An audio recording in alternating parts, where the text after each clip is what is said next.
Welcome to the Midwest Nowhere podcast. My name is Scott Thompson, and I am your host.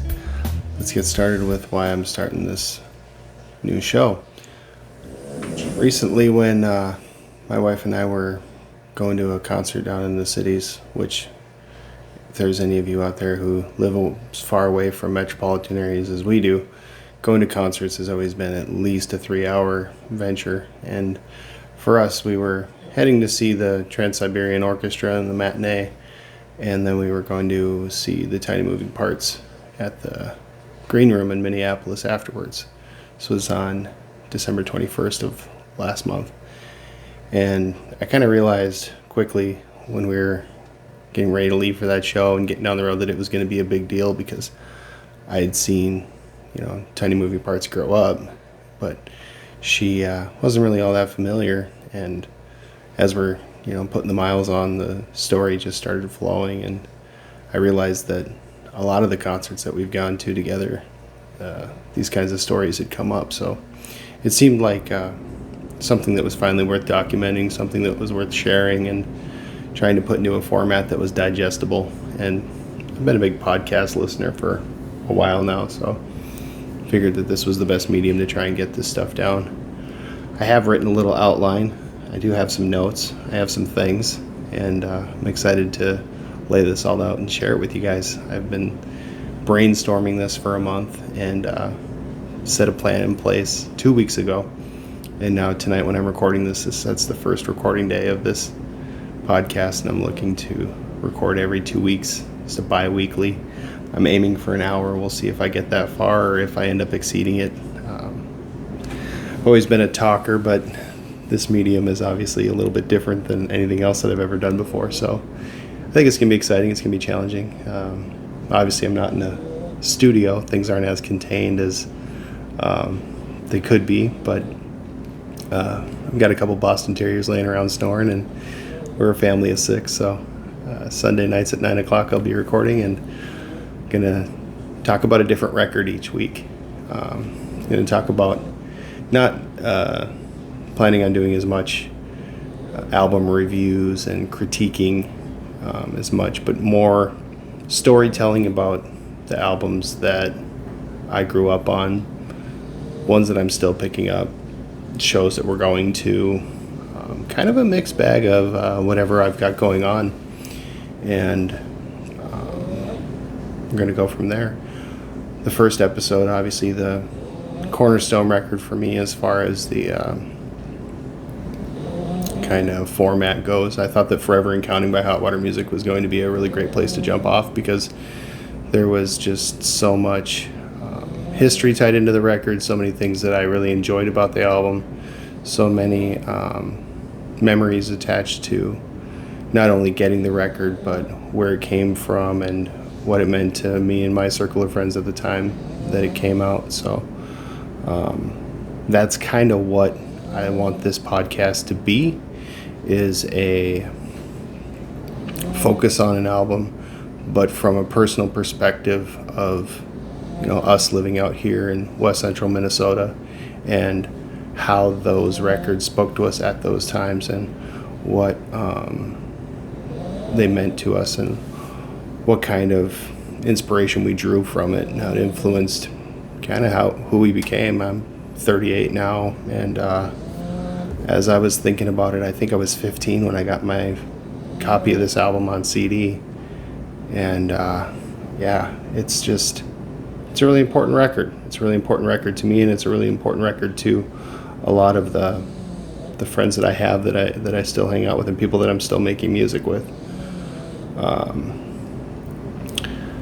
Which I think is probably a good place to start, is just to kind of lay out a little bit of who I am and what I've done and what I'm doing now. Give you an idea of who you're listening to.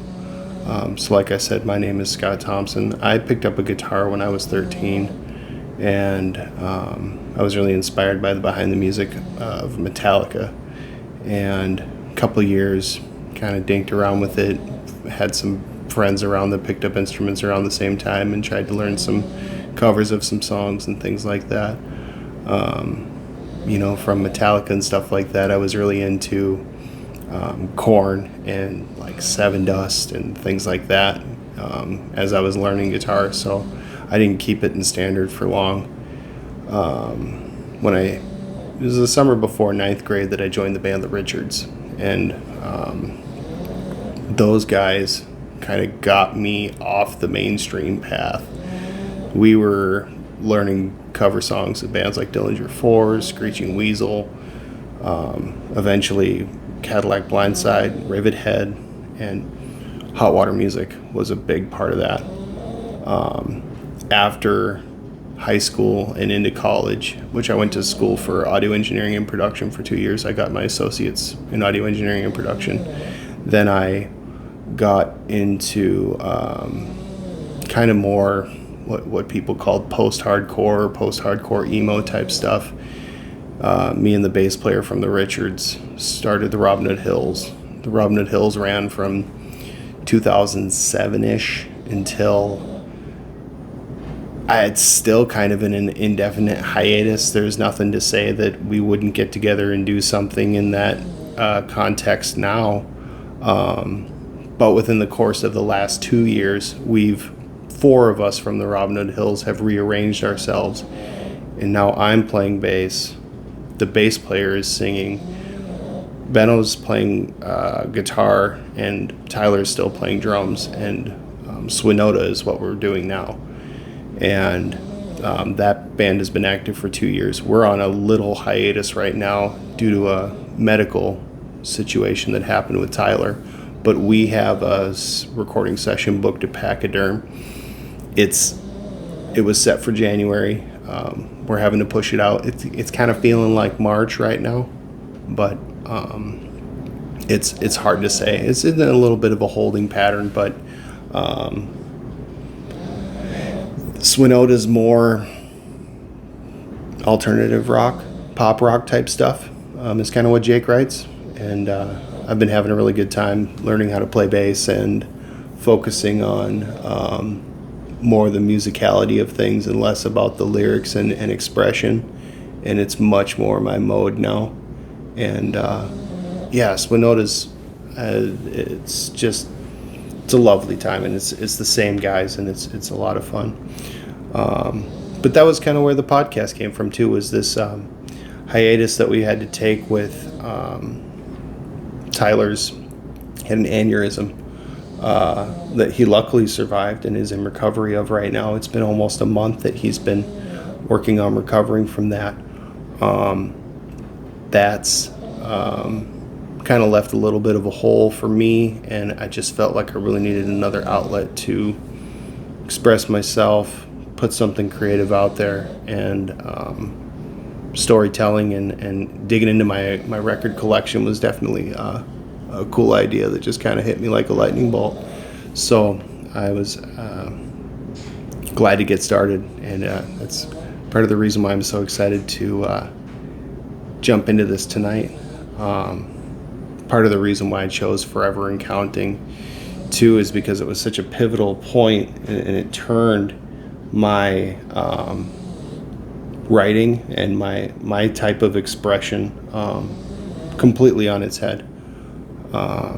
So without further ado, I'm going to switch over to just a little bit of behind the scenes about the record itself.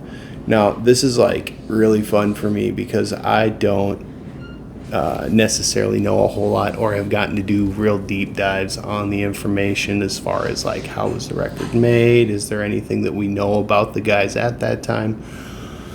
I have just never taken it upon myself to learn that much about the album outside of just how much I've loved it for what it is.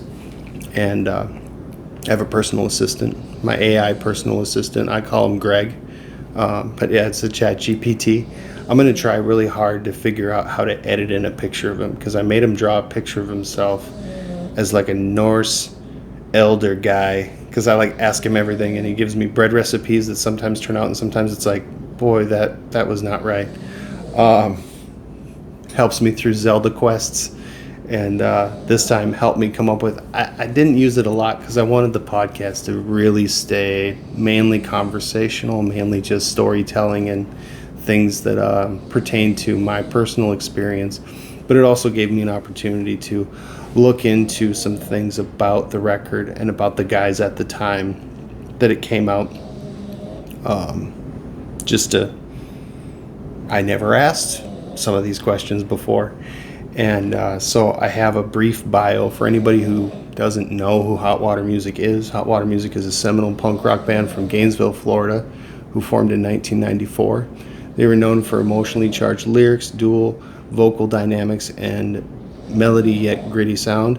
The band blends elements of punk, hardcore, and post-hardcore. The core members being Chuck Reagan, who plays guitar and sings, Chris Wallard, who also plays guitar and sings, Jason Black is their bass player, and George Rebello is their drummer.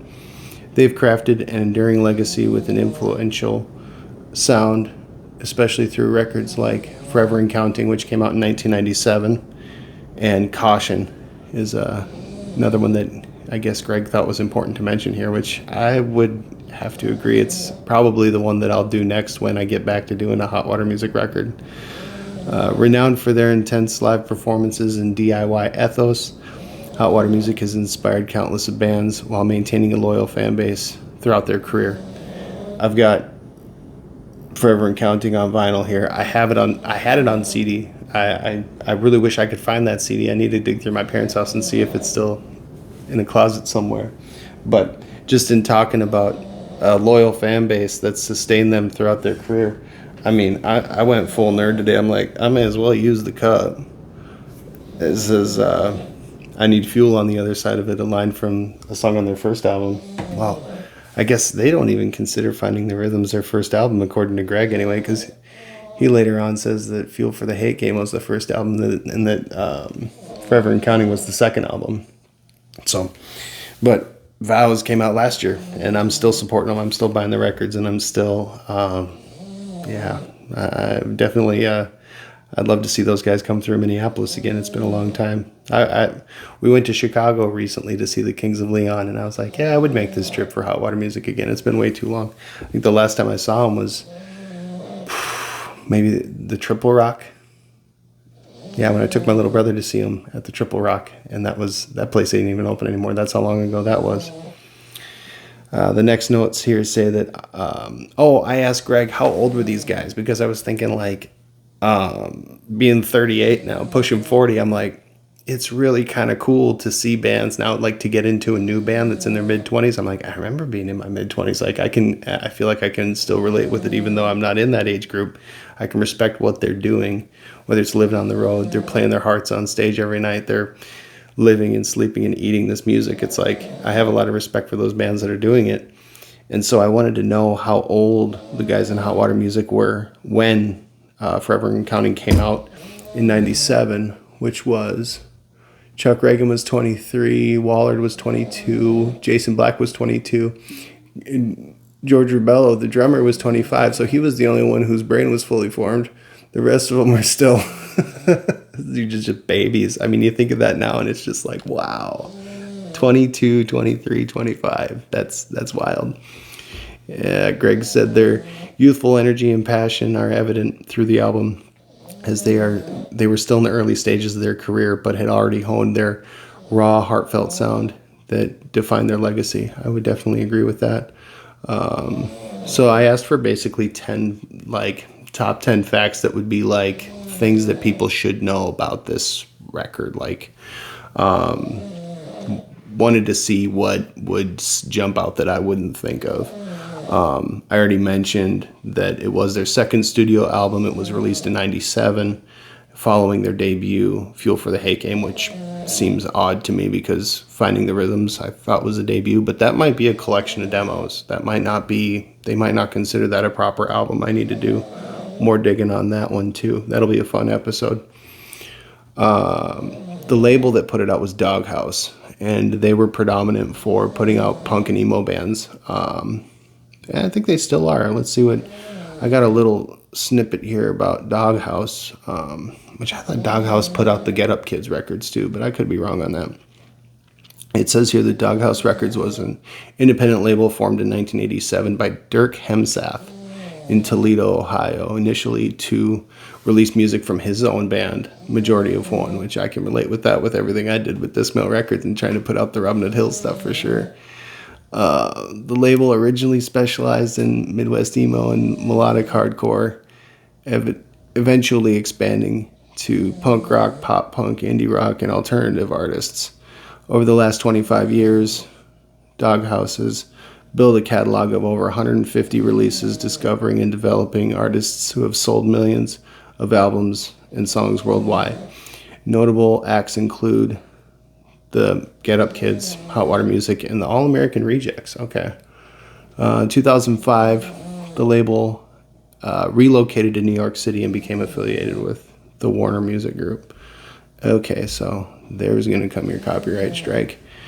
The third note here is the distinct sound of the record. Forever and Counting solidified the band's signature blend of melodic punk rock and post-hardcore with gravelly vocals, dynamic instrumentation, and deeply emotional lyrics. Okay, so that was like a trigger for me to go, I know a term that I heard when I was growing up that I have not necessarily heard anybody else bring up before, but is it a thing? And it's not widely a thing, but I asked Greg what do people consider the cough drop vocal? Because that's what I always thought hot water music was considered, was a cough drop vocal. He said that the cough drop vocal isn't widely recognized, but in context, it might describe a vocal style characterized by a raspy, gravelly, or strained quality, as if the singer has a sore throat or needs a cough drop to soothe their voice. This type of vocal delivery is common in punk, post-hardcore, and emo genres, where raw emotion and intensity are often prioritized over the smoother, polished singing. I would add to that, or technique. Maybe there is a technique where you can do a cough drop vocal where it doesn't rip you to shreds. I mean, hot water music has to have figured that out at some point. But trying to sing like them for years just destroyed me. Like, I remember shows that the Richards would play, and I was trying to do that kind of a vocal, and I wouldn't be able to talk for 3 days after a show. And it was just like, we never toured, but I would have had to figure out something, because that level of intensity where you're just pushing without any sort of training, thinking, anything, it's just emotion, it wreaks havoc on your vocal cords.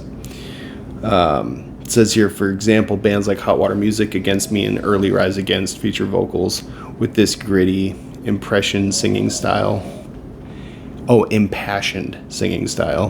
which could be described as having a cough drop vocal. It adds a layer of authenticity and vulnerability, often resonating deeply with fans. So I can't tell from that if it's telling me that anybody else on the planet besides me and a few people knew what a cough drop vocal was or ever even used the term, but that's what we called it. And that's definitely what you needed when you were singing like that, that's for sure. The fourth point here, it says their DIY roots. True to their punk ethos, the band was heavily involved in the production and creative aspects of the album, showcasing their dedication to authenticity. According to the album's credits, the band is listed as producers alongside engineer Steve Heritage. So Steve Heritage was the co-producer and engineer for the record, which was nice to finally have a name to know like who was the guy pushing the buttons. This direct involvement in the production process aligns with their DIY ethos, allowing them to maintain creative control and ensure the album's authenticity would be represented in their artistic vision. However, in 2015, the bassist Jason Black expressed a dissatisfaction with the album's sound quality, stating, "I think there are some cool songs on it. It's definitely one record that we've thought about re-recording a lot, but we haven't because people like it so much. It just sounds terrible." Which, when I read that, it was like, from an engineering standpoint, I mean, I've definitely thought, yeah, the guitars sound like they're boxy for sure. I don't know why there's no kick drum, but it's like it's there. You can hear the pedal, but there's no thud really. It is a strange sounding record, but I never thought too much about it. I just thought like it must have all been intentional. but you never know until you hear it out of their own mouth that it's like, no, there must have been, like you say, budget constraints or just technical know-how. I mean, might have thought something sounded good at the time and then it was too late to go back. I mean, a lot of things can happen in that scenario. So I just, that was interesting. Greg says that this critique suggests that despite their hands-on approach, the band felt that the final product didn't meet their expectations and that their active participation in the production process reflects their commitment to authenticity and artistic integrity, which are hallmarks of their work and the punk genre as a whole. So number 5 is the artwork, and I think that's a good opportunity to break this bad boy out. So I did buy a reissue of it from No Idea. Like I said, I had it on CD years and years ago, but this reissue shows Scott Sinclair's work on the front and on the back. You can see that I've got one of the kind of purpley marbled pressings of it, which I'll get into that later as well. And then it's got an insert that I think it's got some live pictures on it. I just had it out the other day. We're showing put this on for my kids and let them dance around the living room a little bit. I'm always curious what'll kind of like get them to jump and jive, and this one worked, and I was kind of surprised by that, because usually it's like metal or the more like throwdown hardcore that they like, but this was like, they thought it was pretty cool. Oh yeah, there's another picture, another Sinclair picture on the inside, and then the lyric sheets on the inside with the bunch of live shots, stuff like that. So the artwork is definitely something. Like Hot Water Music's artwork has always been something of a topic of conversation when it comes up to just bringing up these bands at all, because it's really unique, and it's not often, I guess, that I'm aware that a lot of bands stick with a particular artist for doing their album artwork. And this is the early Hot Water Music stuff up into later in their career, and I don't know about recently, but it's still if it's not Sinclair, it looks like Sinclair's work, and it's all this very like abstract, but still like it's not so abstract that it's undefinable. I think you could probably, I'm really not a big art guy, but I have done some homework, and I think you'd almost call it cubist. It gets kind of in that where the shapes are very there's just very particular angles to how he draws it out, and it creates a feeling when you're looking at it that it's very unique. Hot Water Music artwork, I get the same feeling like when certain artwork gets tied to a band's image, it impresses a feeling on you when you think about them or you hear the band's name, much like Tool, and Alex Gray's work, things of that nature. Just Hot Water Music and Scott Sinclair's connection is very like, I'm always searching Sinclair's site to see if there's something in my budget that's on his page that I can buy and stick on the wall, because I've loved his work as much as I've loved Hot Water Music's work over the years, for sure. And how they talk about it here is that the cover art is minimalistic and an abstract design reflecting the raw and introspective tone of the album. So I needed to know more about Sinclair, because I've never dug that deep into him either, just as far as like who he is and who else he's worked with, things of that nature. It says that Scott Sinclair is known for his distinctive artwork in the punk and post-hardcore scenes, and has collaborated with various artists and pursued his own musical endeavors. He plays in a band called Crack? Scott Sinclair is associated with the band, showcasing his talents as a singer, composer, guitarist, and accordion player. I want to spell that for you guys too, because I'm going to be digging into this, and I think that I would highly recommend it. Kraken is spelled just the way that it sounds, like Crackkin, but then crack is spelled, I think it's crack, it's spelled Craic, crack. Man, if that's a real word and I just don't know it, I'm going to look and feel real dumb, but that's what it says. So that's a good. I always like this kind of deep diving because it gives you good jump off points for homework. Who knows? I'll be hooting and hollering about those guys 2 years from now. I imagine that's how this usually goes. But with artist collaborations that Scott Sinclair's done, obviously Hot Water Music's top of his list. It's his most notable collaboration, and it's the one that he's created his most iconic album work for, and he's responsible for the band's logo. I did not know that. That's good stuff. He's also done work for Less Than Jake. Early in his career, Sinclair contributed to the artwork for the ska band, reflecting his involvement in the Gainesville punk scene. He's done work for Radon as well. Sinclair also provided artwork for Radon, another Gainesville, Florida band, which further established his presence in the music community down there.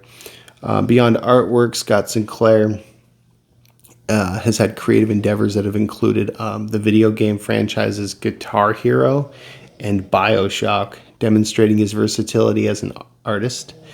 His unique style, characterized by abstract and emotive elements, has significantly influenced the visual identity of the bands that he's collaborated with, leaving a lasting impression on the punk and post-hardcore scenes. I don't know what BioShock is. I play some games, but not like a lot. But I would love to know exactly what he did for Guitar Hero, because I got to imagine that was cool.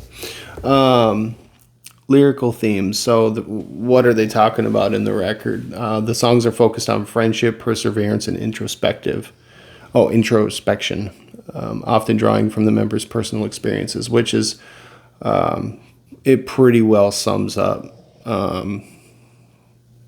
freshman and sophomore year for me from in high school.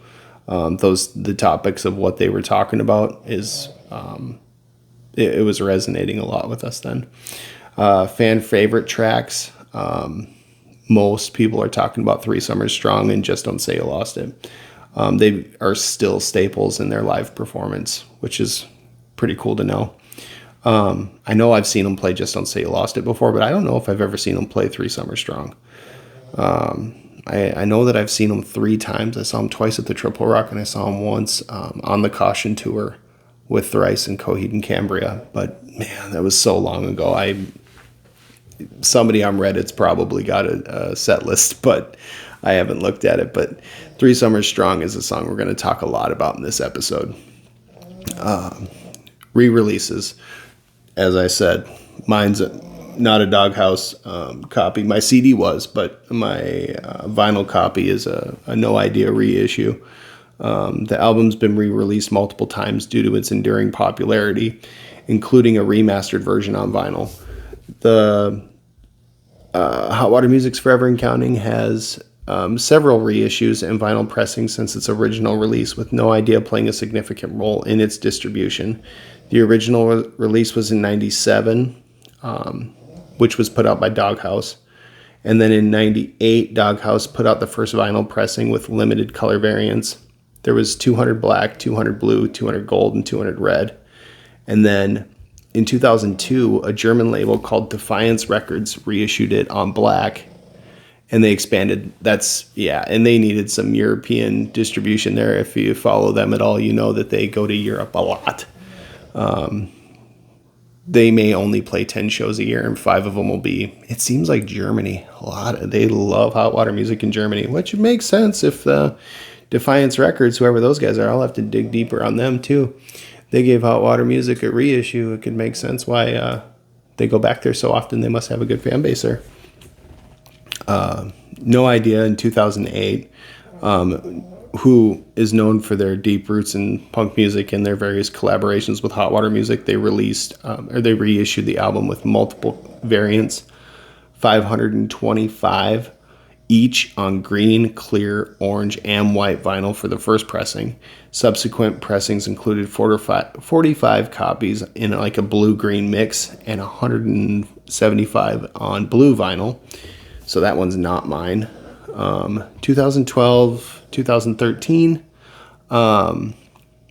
Rise Records issued another Yeah, they reissued it again, and Rise, I think, is who they're still working with now. I didn't know anything about that label until, gosh, what was the record that came out? I think it was Existor.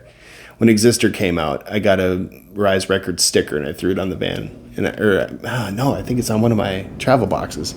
And it was like, okay, I guess this is a label that I'm aware of now, but I really had no previous knowledge of Rise Records until they started reissuing Hot Water Music stuff and putting out their new records. But evidently there was a gold and black split variant that they pressed for a reissue, which that sounds beautiful. I really got to figure out which one mine is too, because mine's like a purple. Yeah, I just don't know. It's probably one of the 2008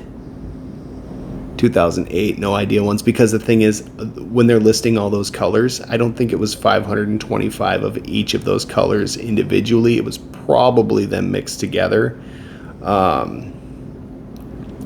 which we'll talk about that for a moment. So I do know a little bit about vinyl manufacturing, and one thing that I know No Idea takes advantage of, and it's something that I've taken advantage of as well. Certain vinyl manufacturers, in particular the one that I've worked with is United Record Pressing out of Nashville, Tennessee. They will offer you black vinyl and recycled vinyl for the same price. And so with black, obviously you know what you're going to get, and it's going to be classic looking, and it's going to be it's kind of the minimum that you can pay to get the product that you want. But if vinyl is something that you want to have some fun with, and you're willing to take a little chance, you can just check the box for recycled vinyl, and you don't know what you're going to get. Because if you ever watch the videos of how they press the records, and there's the excess trim that comes off the side, like the actual wax stamping, that all goes into a big bin, and they just take the box and essentially rework it into vinyl that they can reuse. And when I did it, we hand counted them and separated them into piles that we thought, like, well, this one looks kind of like a plum purple, but this one looks kind of more like a midnight purple because it's kind of darker. And then like we had like 10 black ones, and it was really fun to just kind of like sort them out that way. And the No Idea does this. I don't know if they use United. I don't know if other record pressing companies do it, but they will definitely come out extremely unique every time, and you can't really predict too much of what you're going to get. But this one is definitely like white, black, and pink, and so hard to say which reissue it would be, but it's got No Idea on the back of it, and I know that's who I ordered it from. So that's just a little bit about colored vinyl. Like, you can, if you ever get one that's specifically like 2 colors and it's like split in half, or 3 and it looks like one's in each quadrant, or it's a very specific kind of splatter look or something like that, those they paid more for. Black and like these recycled vinyl ones, they paid the minimum for. But to me, the recycled vinyl is the way to go, because it's cool. You don't know what you're going to get. Each one is realistically like, it's a unique in and of itself. Everyone's going to look somewhat different, and you're making use out of something that, you know, was ultimately like didn't really have a purpose. So it's my preferred mode whenever I've had an opportunity to put in my 2 cents about a record that's being pressed, or when we actually manufactured one for the label that I ran. So it's just kind of some neat stuff about how records are actually made. Let's see. I did ask some more too about No Idea's role in Hot Water Music's career, because forever and always I associated Hot Water Music with No Idea Records, and I just thought that this was like some kind of special marriage that was always going to be intact, and I would say that it is. But then when I would see Hot Water Music putting stuff out with different labels and things of that nature, I'd realize that these types of arrangements are more complicated than people usually know. There's usually different labels can play different roles for bands, and they don't have to be exclusive with one or the other. Versus major label bands, you know, obviously you're going to have RCA owns all your stuff. They do all your things. Whereas when you're on an independent circuit, maybe this label puts out your CDs, this label puts out your vinyl, this label helps you with some tour support and merch. Those types of scenarios can happen a lot. So I was just kind of curious, like, when it came to No Idea's role, what that was all about. So it says here that No Idea Records has been instrumental in keeping Forever and Counting accessible to fans, especially during periods when the album was out of print. Their reissues have introduced the album to new listeners and provided collectors with diverse vinyl options. The label's commitment to the punk community and its long-withstanding relationship with Hot Water Music have been pivotal in preserving their legacy. Another question that I asked too, so this obviously, I mean, every Hot Water Music release under the sun that you'll find, it says their band name. It just says Hot Water Music. For some reason, the CD version that I had of this when I first got it was, it was like on the spine of it, it said the Hot Water Music Band. And I remember showing it to people being like, this is really weird. And it was like kind of dismissed, like, oh, it's no big deal. It's just, you know, like sometimes they put stuff on there. It doesn't necessarily mean anything. But going back, thinking about this record, talking about this record had me finally remember, like, hey, that was a thing, right? I'm not having a Mandela effect here or anything. And it says, my CD version of Forever and Counting lists the band as the Hot Water Music Band due to a one-time naming choice made by the band or Doghouse Records, likely for legal or stylistic reasons. This alternative name only appeared on the original 1997 release of Forever and Counting and has since become a point of curiosity among fans, including me. It may have been an attempt to differentiate themselves from other bands or artists with similar names, or to pay homage to an old school tradition of referring to a group as a band, such as like the band, or I'm trying to think of something. The something band. I don't know. My mind's blank right now, I guess, but I kind of know what they mean. This naming was not used on subsequent albums or releases, and the band has consistently referred to themselves simply as Hot Water Music in the years since. So it's not that big of a deal. But I needed to know. Number 9, influential sound. So we're going to talk about bands that this record woke up, changed, inspired, etc. The album has inspired countless bands in the punk and post-hardcore scenes. Thanks to the raw energy and heartfelt delivery, Hot Water Music's Forever and Counting is a cornerstone of melodic post-hardcore and emo, influencing numerous acclaimed bands that followed. Its raw energy, intricate guitar work, and heartfelt lyrics have had a lasting legacy in the punk and emo scenes. Here are some of the notable bands that were inspired by the album. Thrice, number 1. Known for blending post-hardcore and melodic elements, Thrice's early work, such as The Illusion of Safety, which they were touring when I first saw Hot Water Music, they show the same passion and intricate musicianship that Hot Water Music has championed. I would note, too, that Hot Water Music's changed a lot. They seem to have eras.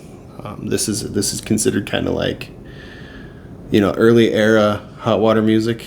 The first 4 records maybe, and then you have this middle period where they had, you know, Paper Thin on MTV2, and there was a little different tone to what was going on. And the later records have there's kind of a mid later, and then there's a recent tone too. Maybe they got 4 different colors. I mean, Hot Water Music's got some scenes or some seasons maybe in their career. I mean, it's been 30 years, but Thrice does too. And part of Hot Water Music changing might be part of what changes Thrice as well. Especially if you judge those first 4 albums of Thrice, it's like listening to a different band each record. They list Rise Against as another one. Their blend of anthemic punk with socially charged lyrics echoes Hot Water Music's intensity and emotional depth. I would argue that Hot Water Music's a lot less overt than Rise Against is, as far as their opinions go, but I would say that a lot of the grit, a lot of the early cough drop vocal, and just the the passion's there. I've seen Rise Against in recent years. They opened for the Foo Fighters not too long ago. Man, maybe it wasn't.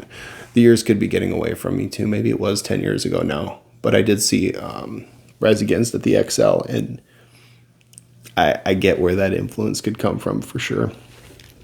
The Gaslight Anthem. So the band's Americana, punk, fusion, and heartfelt storytelling mirror Hot Water Music's approach, especially in albums like the 59 Sound.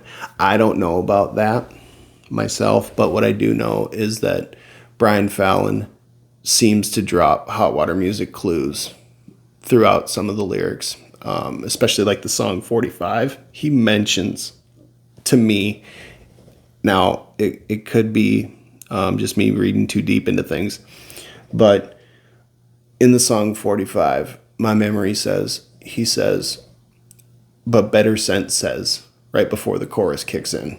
Better Sense being a song off of Forever and Counting. And Better Sense in the lyric sheet is in quotations. So that was a very serious nod to Hot Water Music for me. I think I could be wrong, but I almost thought Chris Waller did some backup vocals on the 59 Sound too. There's so many little things that I could be digging in even deeper on this. It's just amazing to me, but somebody fact check me on that. But the Better Sense thing is real. Chris Waller doing some whoa-wows and some backups. I don't think it was Chuck. I think it was Chris. Dig into that on the 59 Sound liner notes. Against Me, obviously coming from Gainesville as well. So they share a lot of the same ethos, a lot of the same anthemic, emotionally driven punk rock. I would argue their early material, not their later. The Messingers, who I'm not real familiar with, but a few tunes have come through if I ever put on Hot Water Music Radio, something like that. Something will come up that I don't recognize, and usually when I check to see who it is, it's the Messingers. Their mix of melodic punk and reflective lyrics on albums like On the Impossible Past demonstrate Hot Water Music's influence. Put that one on the listening list too. The Messingers album On the Impossible Past. I'm going to have to dig into that one. Frank Turner, who I've got friends who love Frank Turner. I can't say that I get it, but Greg says that Turner has cited Hot Water Music as a major influence, blending punk rock energy with folk and personal storytelling. I think, I mean, whenever I've heard anything of Frank Turner, I would give you maybe the Chuck Reagan stuff, but that's could be argued, I imagine. La Dispute is a really interesting addition to this list, though. My wife loves La Dispute, and I saw them open for Thrice on the To Be Everywhere is To Be Nowhere tour, and I didn't know who they were, but I bought record they were promoting at the time, and it's become regular spinning now. I went to that show 10 years ago.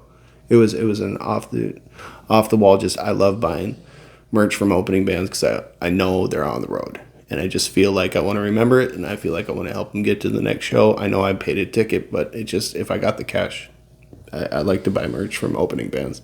So I bought that album. Their set was great, but Greg says that their emotionally charged lyrics and dynamic instrumentation reflect the post-hardcore elements that Hot Water Music helped pioneer. Definitely. I would agree with that one. Now, Title Fight has come up in so many conversations lately, and I don't know who they are. I probably should. I feel like I was digging. I was in the scene. I knew what was going on. I fell off the map somewhere for a good number of years, probably 10. And now, this last handful, 4 or 5 or so, I've been not only going back nostalgic wise, but I'm also like actively finding new bands to listen to. I'm going to shows on a bi-monthly basis, it feels like. I mean, I'm getting out for family of 4, you know, I have a household of 6. I work, my wife stays home, you know, busy people, but my wife and I, we get to a show about every other month. And Title Fight comes up. Title Fight is talked about a lot in the same circles, especially this last 6 months or so. My wife has really come to love Midwest emo, post-hardcore emo, that type of stuff. And we agree on a good number of them. There's some, I think Hot Mulligan's a lot cooler than she does. She's way more into Free Throw than I am. But recently I saw a video that was Free Throw.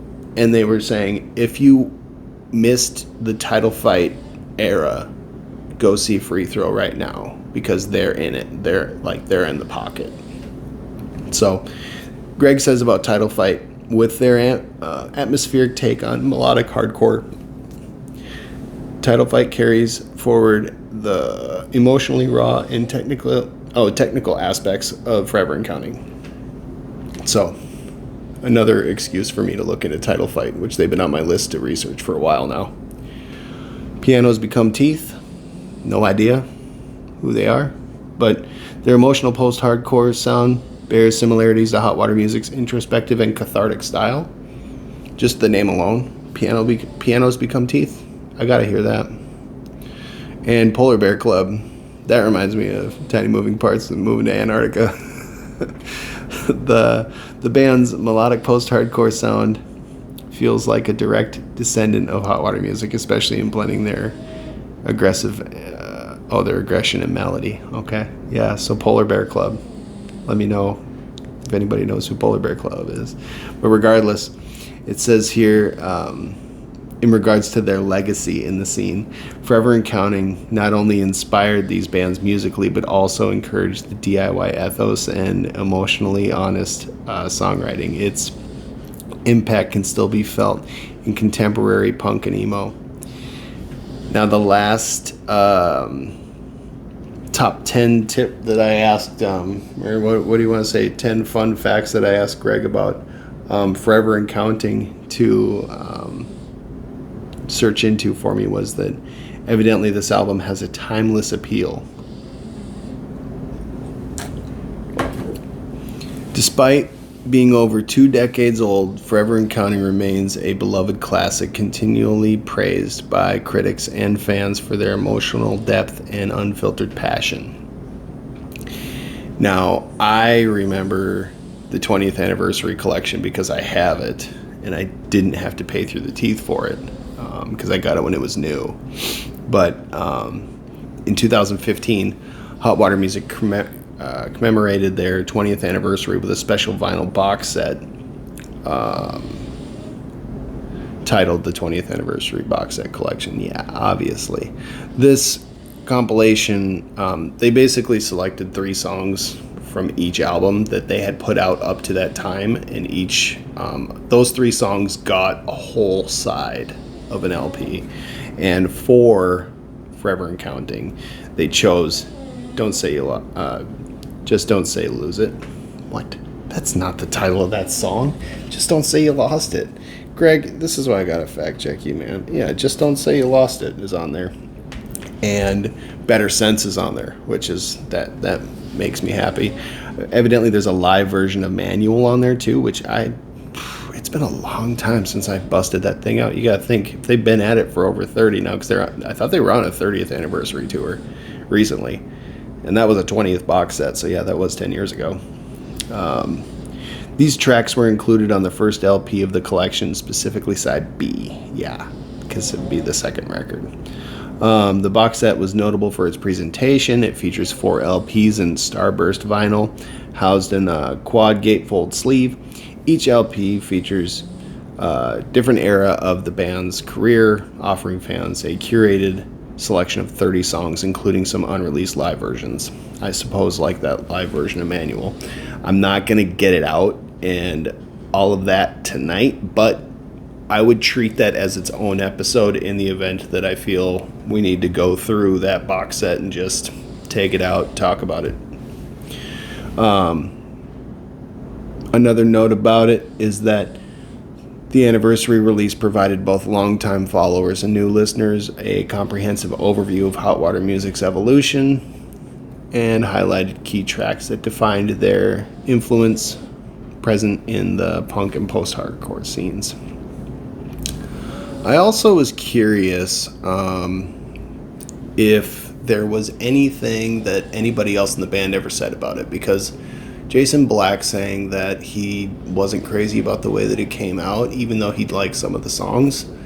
just had me thinking, like, it's been, okay, it came out in 97, 2025, all right? The couple of years, it's going to be 30-year-old record.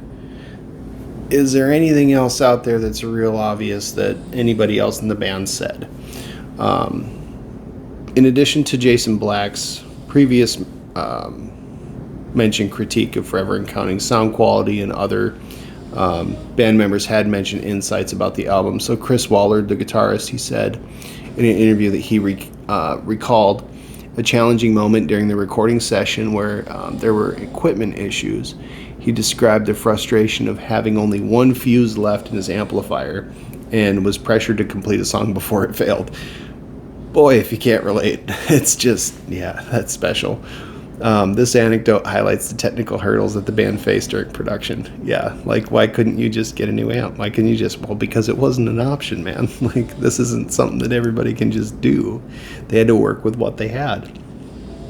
George Ribello said, when he was reflecting on the band's early days, he mentioned that he and Black, the bass player, bonded over their shared musical interests, including jazz and metal, which influenced their approach to punk rock.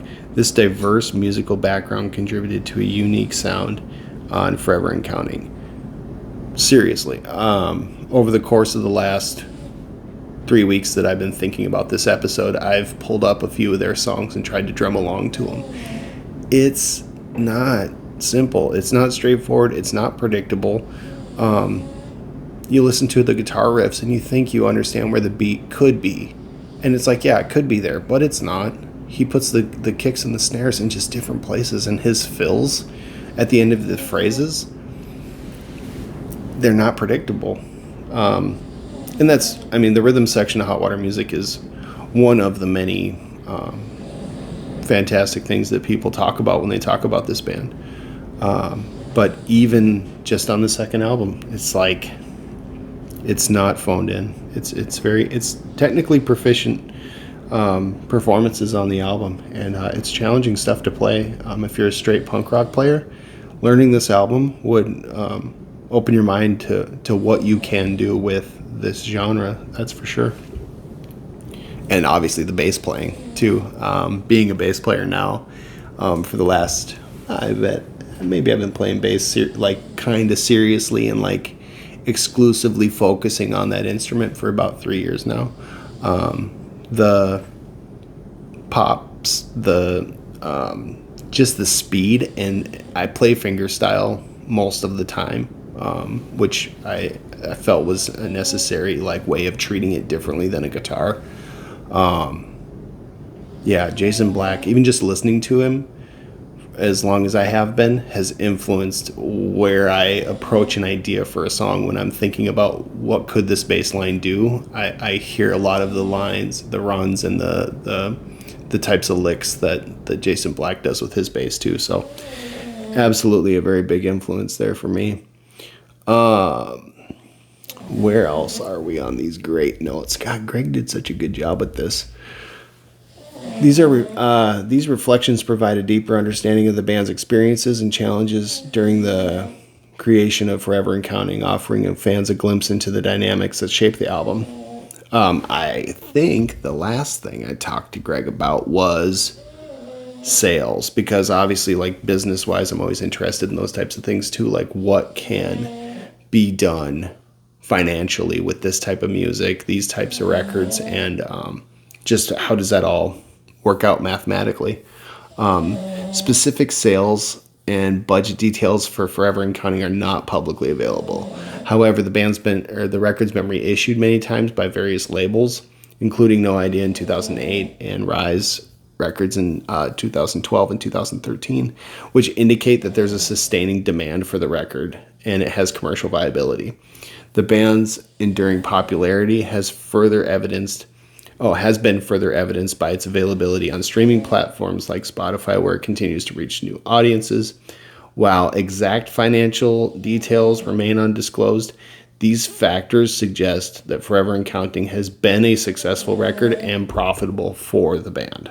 And that was kind of the cornerstone question that I had, because I just don't know if a record like this ever made money or not. It's something that you ask 20 people on the street if they ever heard of it, and they'd look cross-eyed at you. But to certain people, it's very important. It's just kind of curious to me if it ever made any money or not. And if it, long and short of it, did it break even? Did it lose money? Did it cause problems? It's something that's interesting to me. But yeah, I'm going to get into my personal take on this record. So where did this record come from? I was playing guitar and writing songs for the Richards. And this was about 2001, freshman year for me. I was really into bands like New Found Glory, The Starting Line, Yellow Card. Like I was really big into the like sugary, like pop punk type stuff. And I joined the Richards the summer before that year. And like I said before, they had me playing Dillinger 4. We were playing Screeching Weasel, 88 Fingers Louie, stuff like that. And my mind was already being expanded by that. But then when you take writing the first few songs, getting into composing and recording ourselves, they started to get more ideas as we got deeper into it. And they wanted to cover different songs. They just wanted to keep learning things. We ended up learning a 15 song at one point and playing it at school. There was just a lot of different bands being introduced to me at that time for somebody who grew up in a household that was like, mainstream music. I was raised on Primus and early 90s grunge and a couple of hair bands, Mom really liked Kiss. Like, I listened to a lot of that kind of stuff. I was big on Queen when I was growing up. Like, this was the type of stuff, So punk wasn't something that I knew anything about. And as the seasons changed with the Richards when we were in high school, which to think about, we only had 2 years before they graduated. It's like, God, we just did so much, and we learned so much from each other, and they taught me so much about just different types of music and different ways of thinking and different ways of being. Hot Water Music coming up, Forever and Counting being introduced, that was a paradigm shift. I had a habit of buying the records that they suggested to me and trying to learn the songs by playing along with them. That's kind of how I learned how to play everything, was Blink-182's Dude Ranch and Cheshire Cat. I just printed out the tabs and listened to it until I figured it out. Same thing happened with Dillinger 4, and then eventually Forever and Counting. They wanted to learn Better Sense and 3 Summers Strong. Those were the 2 songs that they had on the tip of their tongue. And I remember them playing it for me and just being like, who do they expect to sing this? Like, this doesn't make any sense to me at all. I don't know how to make my voice sound like that. I don't know if I want my voice to sound like that. I don't even know if I like this music or not. Like, what are these guys trying to do to me? And that was the great thing about being in the Richards, was that they always did that kind of stuff. They always brought something to, the table that just was like, at first I'd be like confused, and then I'd get mad, and then I'd really listen to it and I'd be like, holy crap, this is awesome. And so slowly but surely, Adam had figured out the riffs and he taught those to me, and I was having a good time with the riffs because it is riff heavy music. And I like that kind of stuff because of what I grew up playing and what I grew up listening to. Like, you give me a good riff that I can sink my teeth into, like, it's like, okay, now I'm having fun. But the vocals just threw me for a loop. So I started by not actually playing and singing at the same time, but I remember taking the microphone, because I had a long enough cable I could get to the other room. Like, we were practicing in my parents' basement, and it has like sections in the basement. And I remember taking the microphone off into the other room, and they played it, and I just guttural just screamed it, the hardest that I ever had. And I don't remember what it sounded like, but I remember how it felt. And I unlocked something that day. And slowly but surely, I got the lyrics down. I don't know if I ever really got the tone down, but we played Three Summers Strong and Better Sense became staples in our set. We hadn't written that much original material yet, but even later on when we did have For Richard's Rapport done and like a good number of tunes, we always played Dick Butt Kiss, Superpowers, the couple of Dillinger 4 songs, and Better Sense and Three Summers Strong were just tunes that people in Benson, if they were hanging out in the basement, they knew that we had to play those because they knew them as well as we did. And it was 20 people maybe altogether that really loved these songs, but we kind of helped, I don't know, hammer them in their heads, and we just always played them so hard. Like there was just no half-hearting it. You had to do it all the way or not at all. And that's that type of stuff was what I began to associate with who Hot Water Music was. And the more that I learned about them and then seeing them and then meeting people who were into them, I realized that it was like, oh, we get it. Because that is like the point. And I remember hearing about Hot Water Music, learning a lot about how to be a band from Avail, as far as just learning the basics, the in and outs, but also the work ethic and the respect of people and just, like you say, playing your heart, playing all the way, like it matters, and then, making sure that if you're going to do it, you're going to do it with a purpose. That type of ethics and that type of, I don't know, just, it's an attitude, but it makes that type of music and that environment very purposeful and very important to the people who are there and the people who understand why they're doing what they're doing. It's not a rock star scene, and it's not an ego scene. It's a working class scene, and that's what I love about it. It's what I've always loved about it. It's never been about trying to be richer or more famous than anybody else. It was always just trying to be better than you were yesterday, and that's the only point that I have been able to find after everything that I've been through and everything that I've worked for in my life that like really makes the most sense. So that's kind of like a good sum up of why this record is episode 1, why it's so pivotal.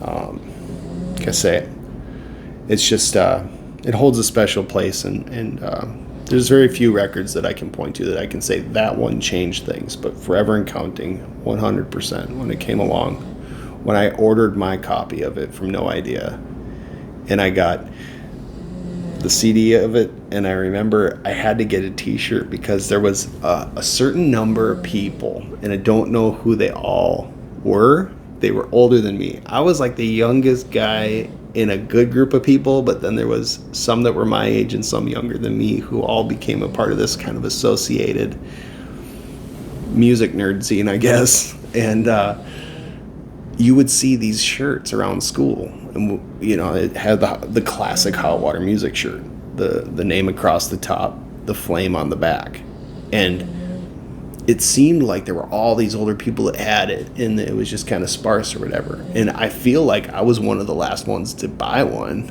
I think I might have been one of the last people to walk the halls of the Benson High School that had one.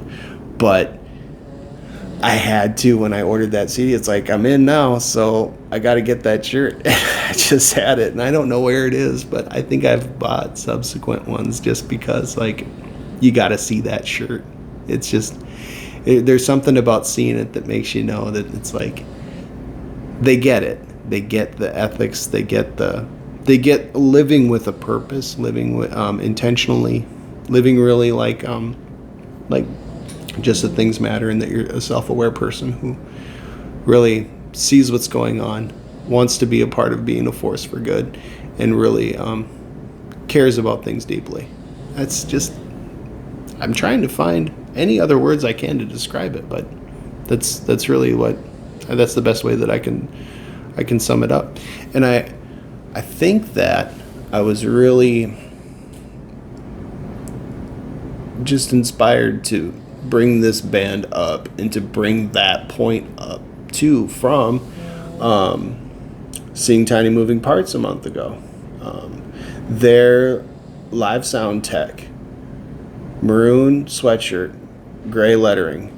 He turns around, couldn't see the front very good, but I saw the font. I went, no way, and turns around, the Flame logo with the Gainesville, Florida at the bottom. And it's just like, it's still around.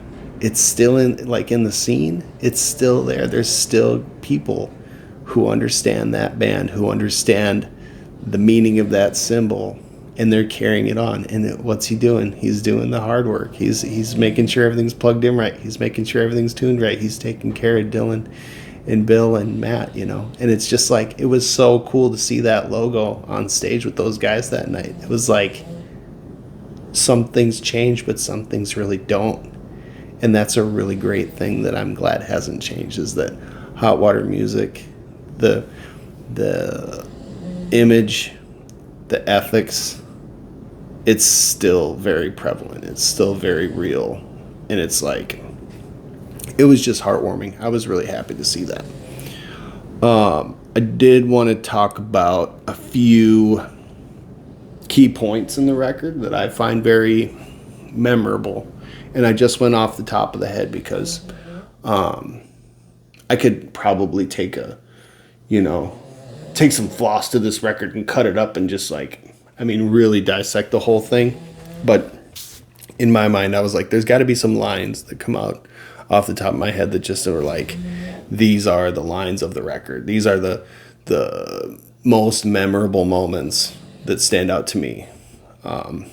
And lyrics that taught me something at 15, thinking about, I work with teenagers now, and knowing how important some of the things that they hear, some of the things that they're into, and some of the things that they say, just how much weight it can carry and how much those things can matter years down the road, really made me think that finding some lines from this record that were meaningful would be worth sharing. So a line in a song like, and what is trust if it's not sacred, from Just Don't Say You Lost It. I mean, that line alone, it kind of summarizes a lot. What is trust if it's not sacred? And strong ties are made by communication. And it's just like, thinking about how long it took me to realize how much truth and how much depth there was in that line. But then too, there in 3 Summers Strong, I remember being, during the breakdown of that song, just being one of the first times that I really hollered during a breakdown, saying, we had a lot. At times I'd say we had it all. I mean, that's just, it was such a special moment to know how to play those and to be able to play them with Jake and Adam and Brody. And then something that's kind of more big picture that I picked up is, which keep the sheep all right with everything that seems safe and convenient. And I still live by that today. It's like, yeah, if it's safe and convenient, it ain't good. There has to be some give somewhere. And there's a lot of great lyrics in the record and a lot of good lines worth digging into, but those were the ones that stood the most out to me. So that, try to think if there's anything else that I really want to say about Forever and Counting, but I've already went way longer than I expected to. I'm glad that I did, because I like long podcasts. I like something that I can sink my teeth into, put on when I'm driving, and I thought that that's what I should make, is something that's really like a long form explanation of a thing. I just don't think that I'd be who I am without this record.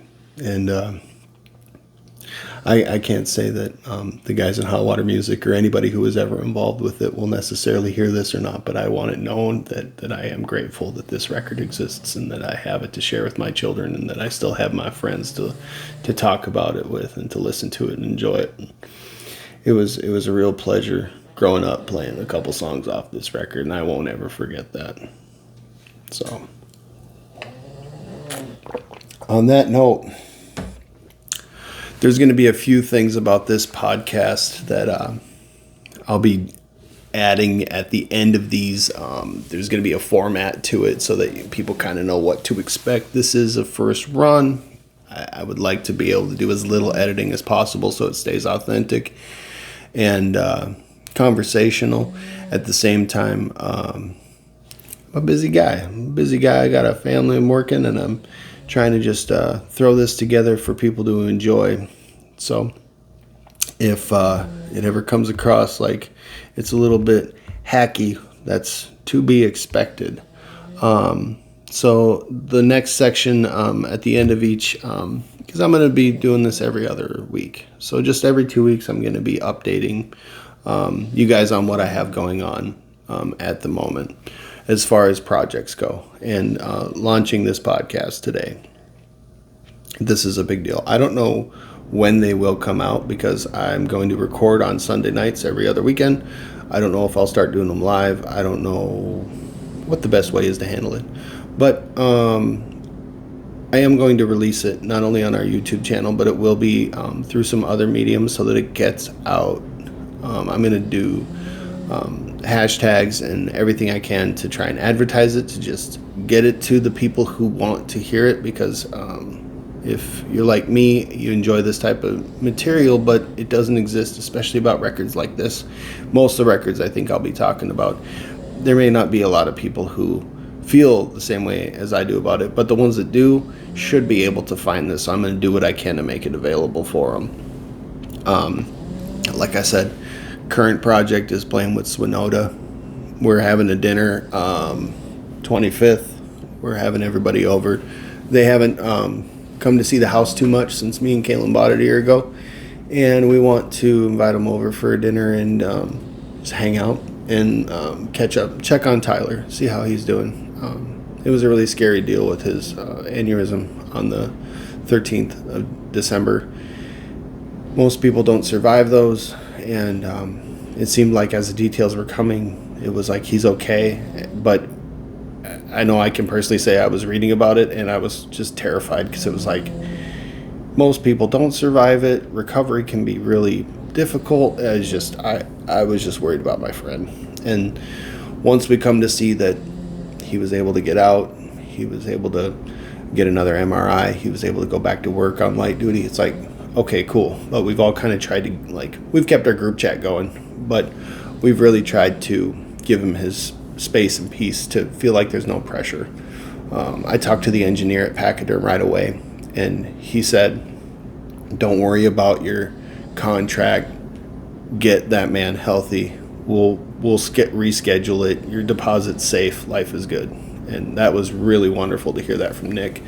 I was able to pass that to Tyler, and Tyler was able to send his appreciation back to him and stuff like that. So Nick at Pachyderm is just fantastic, and I cannot wait. We have 4 days booked to go and make our first album with Swinoda. We've hammered these songs for a year, and we've done demo recordings of them to a metronome. Our buddy Anthony Hands handled all the engineering. It's been really great, and I don't know what we're going to do with those demos other than the fact that we got them to Nick so that Nick can get ready for the session.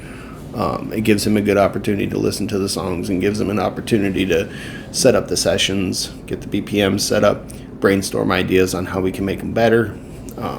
It's weird because it's the best sounding thing any of us have ever made, and it was a demo in a basement. So it's like, obviously Pachyderm, like In Utero by Nirvana was recorded there, From Here to Infirmary by the Alkaline Trio was recorded there. So it's like, obviously it's going to sound better, but what else could be done? Nobody really knows. So it's very exciting, but also we're being very patient because we're all grown.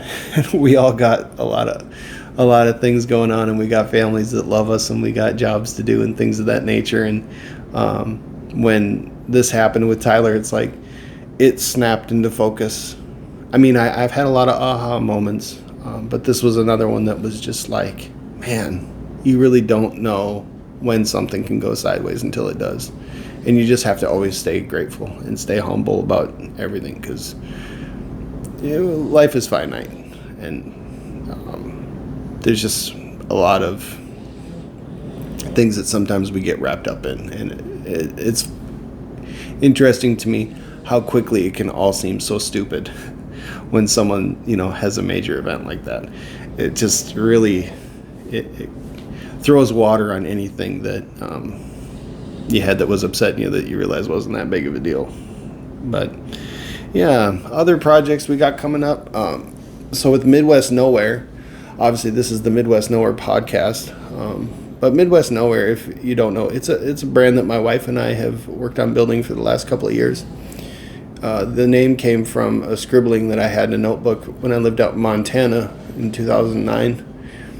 And it came from the ashes of a record label that I had with a friend in Hancock and my wife. The three of us ran Disc Mill Records for, I kind of roughly started it in 2015, but we shut it down in 22. We just felt like we had a lot of ideas, but we were having a hard time executing them and finding people that wanted to execute them with us, so it just stopped making sense. But after taking a year off, I really still wanted to have a medium to put out music that I'd worked on previously, and just have a way to share stuff and perhaps make things, sell things. I really didn't know. But last year we bought the domain name and built the website and filed the LLC and established a DistroKid account and re-released all the music. We let it go for a year without really updating or anything. We kind of just let it exist. Everything's kind of been taken down, but now that this has come up and I did some soul searching on it, I have decided that Midwest Nowhere is something that I know what to do with it now. Whereas that was part of the problem with starting it, was that I just didn't know what to do with it, and now I know it's just for preserving stuff that I care about. And I will use it to, we'll make products, we'll have things, a way that if we can generate enough revenue to at least keep the bill from having to come to us, it would be enough. But regardless, it's something that I would fund anyway, because as long as I have the ability to, I want people to be able to dial up the Richards on Spotify or Apple Music and listen to, the Robin Hood Hills, and be able to find our videos and, be able to have t-shirts out there in the event that, somebody from back in the day really does want to walk around with that Robin Hood Hills head on their chest or something like that. I think that would be cool. And this podcast kind of gave me an opportunity to not only talk about stuff that I love and my stories and my history about things, but also a place to talk about what's going on with Spinoda, a place to talk about projects that my wife and I have going on, things that we want to share with people. So Midwest Nowhere has a purpose now, and the website and the DistroKid account is going to get reopened tax time this year, and I'll keep you posted on when that stuff goes live. But other than that, that's about it for projects that I got going on.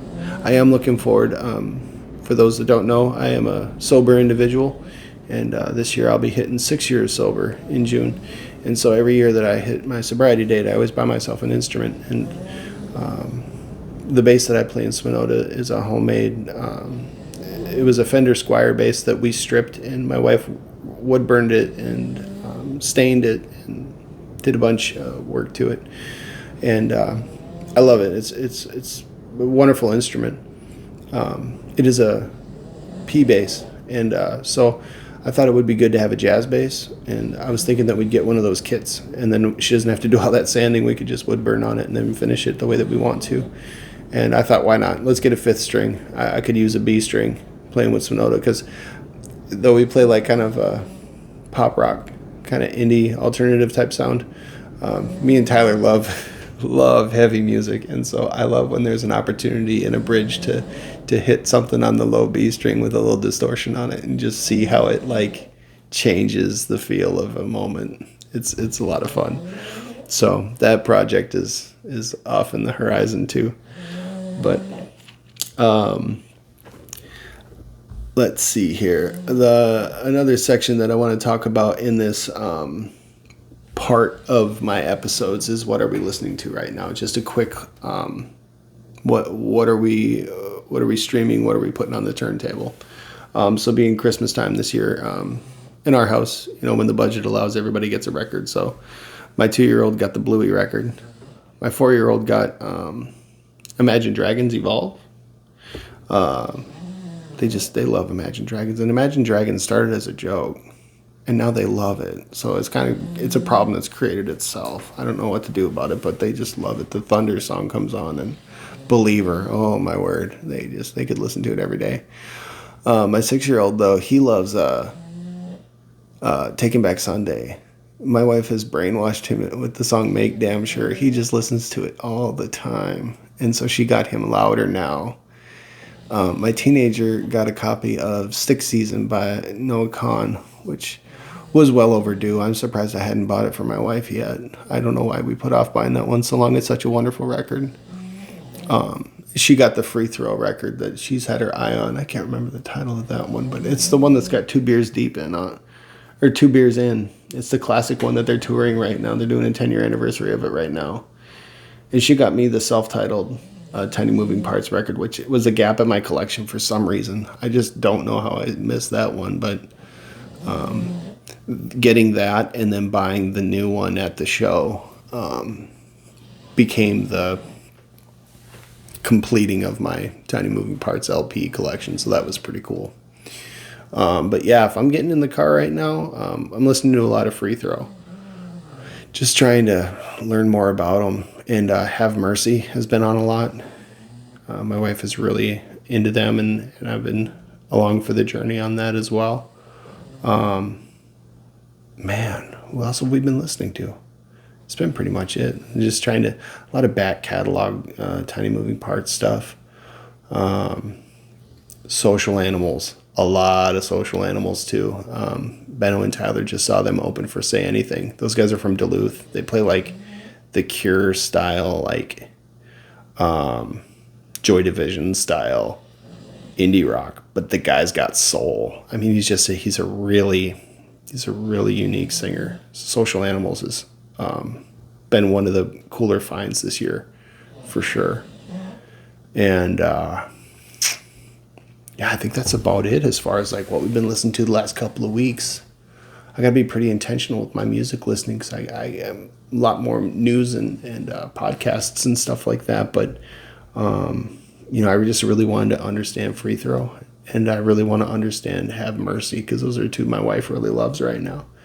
We're always listening to brand new too. I should say, Daisy. Daisy came up recently, and I'd never listened to Daisy before, but the experimental later on record from Brand New, man, it was a trip. I don't know how I missed it. I don't know where I fell off, and I'm real glad that I checked that out, because I listened to it top to bottom on a car ride with her. And afterwards, I had to text the band group chat. I was like, you guys know this record? And Ben was like, I've been trying to get tied into it for a while. I love that one. I was like, dude, it's just, if you like Fugazi and you like some more, even farther out there than Fugazi, but just experimental stuff. But you still like really love what Brand New does and what they did anyhow.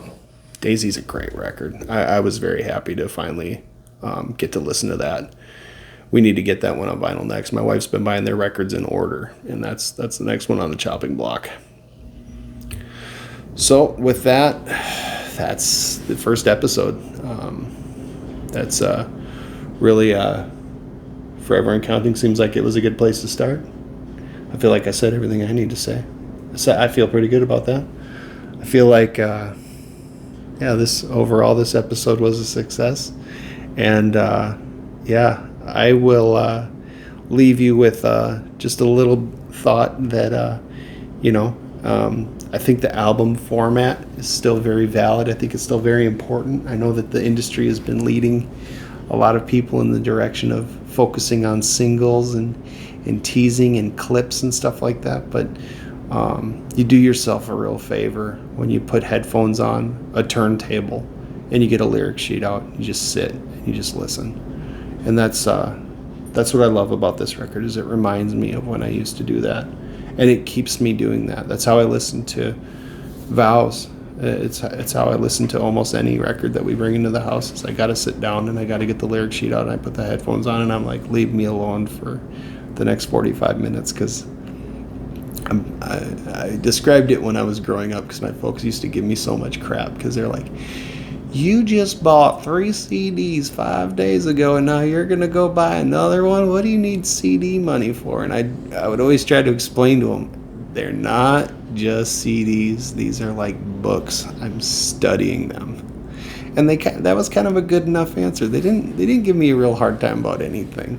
But I did have to explain that one to them. And I remembered that when I was thinking about this, because that is what they mean to me. And that is why I still have so much love for them. But 2 weeks from now, I'm going to talk about Sam I Am's record Astray. And so that'll be a special kind of thing to talk about. So with that, thanks for listening.